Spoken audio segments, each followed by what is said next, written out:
భువనేశ్వర్ కుమార్ ఐపీఎల్లో sun Risers హైదరాబాద్కు కీలకంగా నిలిచాడు. బౌలింగ్ విభాగం స్ట్రాంగ్ అనుకునేలా భువి తన వంతు పాత్ర పోషించాడు.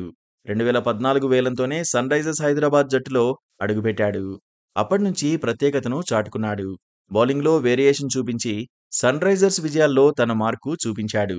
అయితే ఈసారి భువనేశ్వర్ కుమార్ను సన్ రైజర్స్ హైదరాబాద్ వదిలేసుకుంది. వేలంలో ఏ దశలోనూ భువీపై ఆసక్తి చూపించలేదు. ఒక్కసారి కూడా భువనేశ్వర్ కోసం బిడ్ వేయలేదు. వేలంలో ఈ వెటరన్ బౌలర్ 2 కోట్ల బేస్ ప్రైస్తో బరిలోకి దిగాడు. ఆరంభం నుంచి ముంబై ఇండియన్స్, లక్నో సూపర్ జెయింట్సే పోటీ పడ్డాయి. చివర్లో రాయల్ ఛాలెంజర్స్ బెంగళూరు ఎంట్రీ ఇచ్చింది. 10,75,00,000కు దక్కించుకుంది. భువీపై నమ్మకాన్ని చూపించింది. వెటరన్ బౌలర్తో ఆర్సీబీకి అడ్వాంటేజ్ అవుతుందని నమ్మింది. ఐపీఎల్ కెరీర్లో భువనేశ్వర్ కుమార్ 176 మ్యాచుల్లో బరిలోకి దిగాడు. 181 వికెట్లు తీశాడు. గత సీజన్లో 16 మ్యాచుల్లో 11 వికెట్లు దక్కించుకున్నాడు. భువనేశ్వర్ను వద్దనుకున్న సన్ రైజర్స్ హైదరాబాద్ మరో సీనియర్ బౌలర్ జయదేవ్ ఉనాద్కత్కు మాత్రం జైకొట్టింది. వేలంలో జయదేవ్ కోసం ఇతర ఫ్రాంచైజీలేవీ పోటీ పడలేదు. దీంతో బేస్ ప్రైజ్ ₹1,00,00,000కే సన్ రైజర్స్ కొనుగోలు చేసింది. ఐపీఎల్లో జయదేవ్కు మంచి అనుభవమే ఉంది.